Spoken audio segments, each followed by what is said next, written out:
Graça e paz, boa tarde, boa noite, bom dia, não sei que horas você vai estar me escutando, mas cá estamos nós trazendo novamente uma palavra do Senhor para a sua meditação.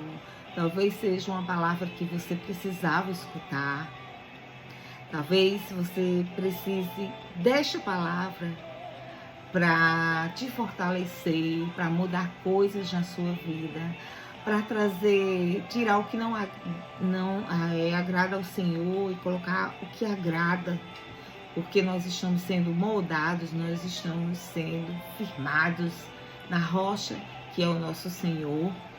E quem sabe essa palavra, ela não vai te trazer isso, ou ela vai ser usada por você para ser usada para outra pessoa que necessita. E você precisa, talvez estivesse pensando, eu preciso ajudar essa tal pessoa com alguma coisa, mas Deus coloca alguma palavra no meu coração e eu posso estar sendo esse instrumento para ti. Amém? Vamos falar sobre a história de Naamã. Era um comandante sírio, muito respeitado, mas que estava leproso. Ele tinha, junto com seu exército, levado com eles uma menina judia. E essa menina passou a ser serva da mulher de Naamã. Mas vamos voltar aqui na história, vamos voltar antes de tudo, vamos orar e entregar essa palavra que receberemos esta tarde, porque tudo que eu possa falar para vocês, primeiro eu recebo como lição, como correção, ou como fortalecimento. Senhor Jesus, estamos aqui na Tua presença para falar de Tua palavra, Pai.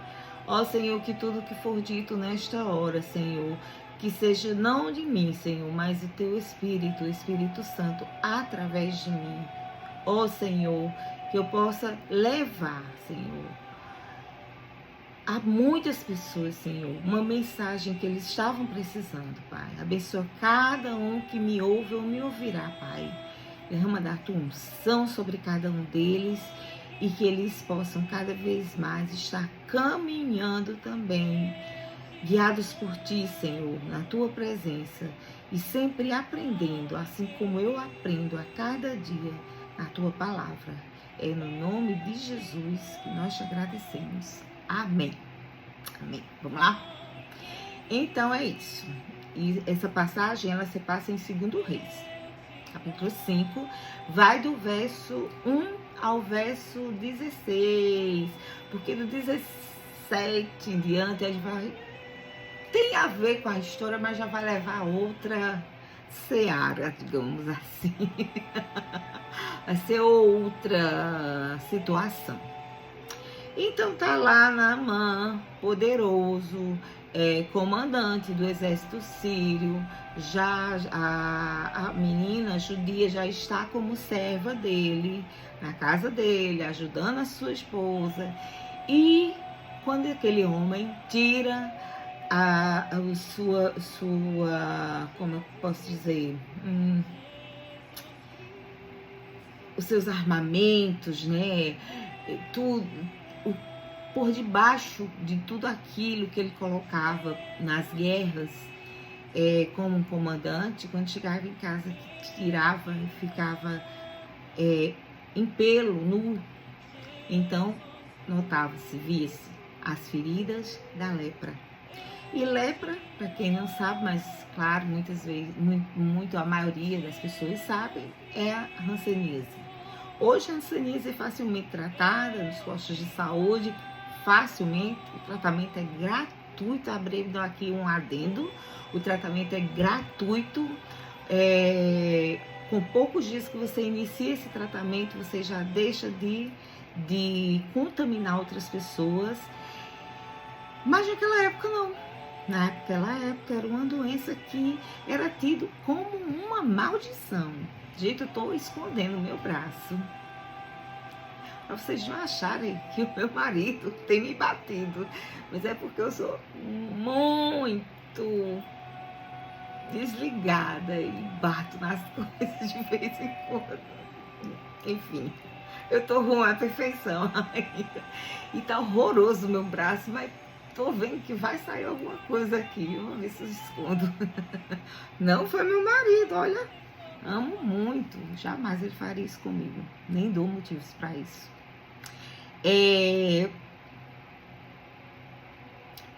Voltando aqui, rebobinando a fita. Então, via-se aquelas feridas em Naamã. Ninguém sabia, só a esposa dele, agora a serva, né, judia. E a serva olhou aquilo com misericórdia. Porque veja bem a situação dessa serva. Ela poderia estar revoltada. Ela sabia que existia um profeta judeu que poderia ajudar esse homem. E ela tinha sido arrancada de seus pais, de sua terra. Então ela tinha todas as razões para dizer: eu quero é que morra. Tirou da minha casa, da minha família. Talvez ele até tenha matado, junto com seu exército, a família dela. Não sabemos.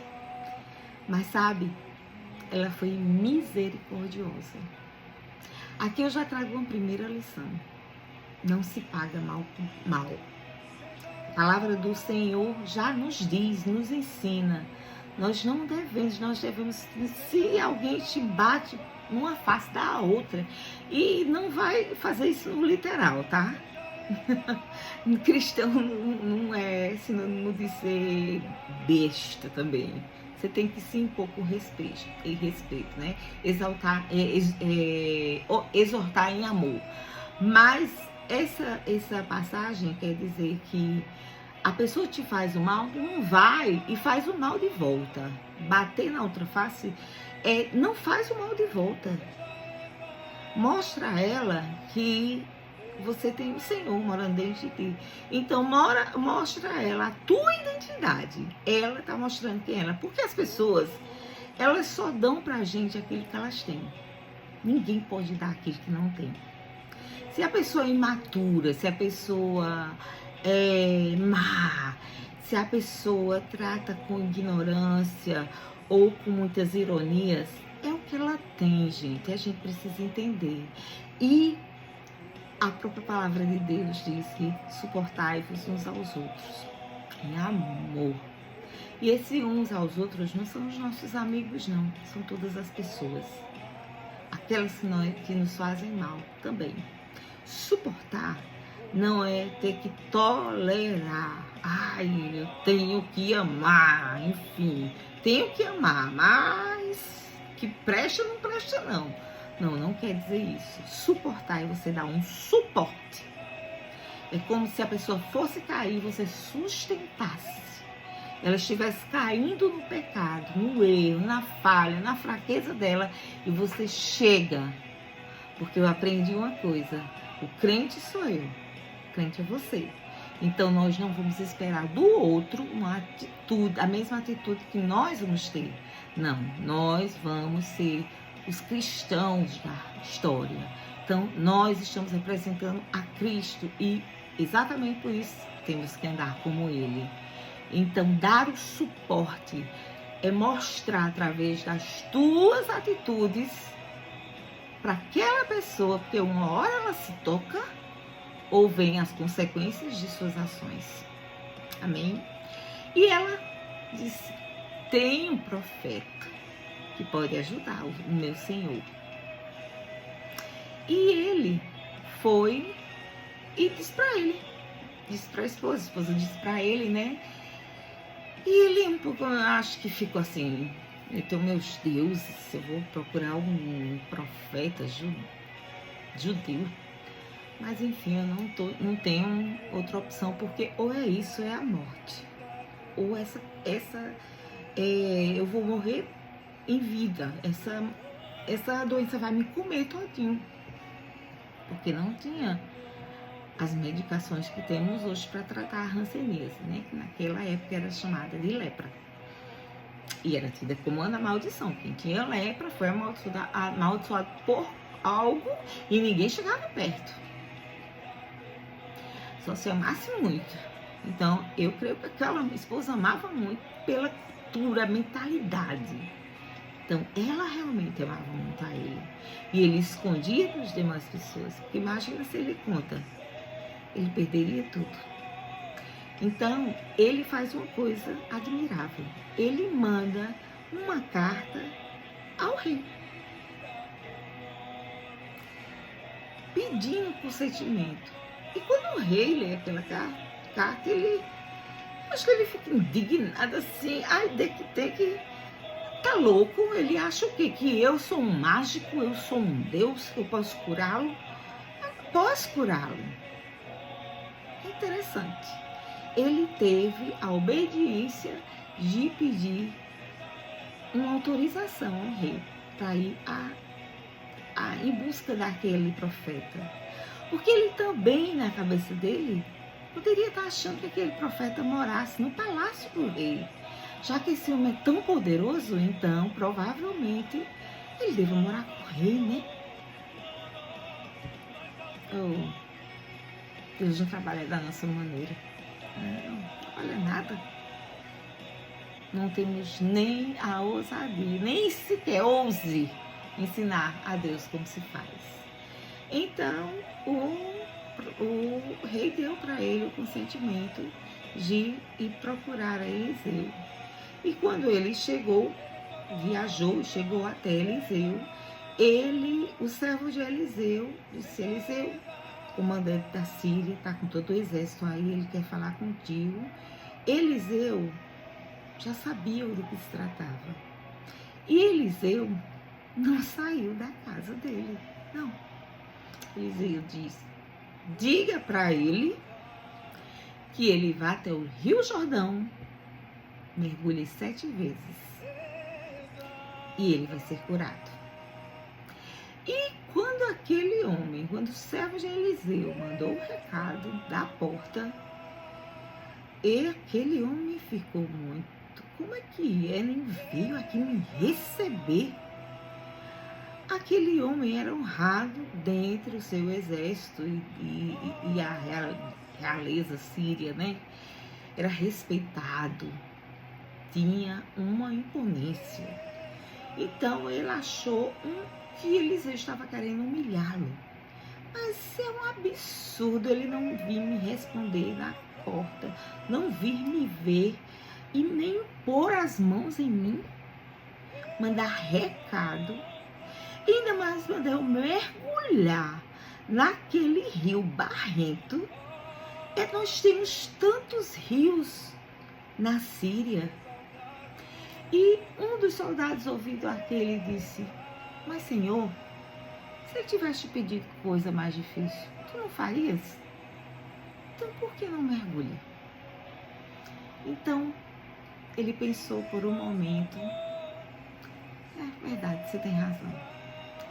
Começou a mergulhar. E aí a gente traz uma chave. A gente traz 7 mergulhos, 7 significados. O primeiro mergulho foi o mergulho da humilhação. Porque ele achava que o profeta tinha que recebê-lo com honraria. E não foi assim que Eliseu recebeu. Eliseu nem foi vê-lo. Mas em Tiago 4,10 vai dizer: humilhai-vos perante o Senhor e ele vos exaltará. O segundo mergulho foi uma quebra de orgulho. Olha só, Naamã se orgulhava que tinha rios no lugar, na Síria, como os rios de Damasco e outros, e achava humilhante se mergulhar no Rio Jordão.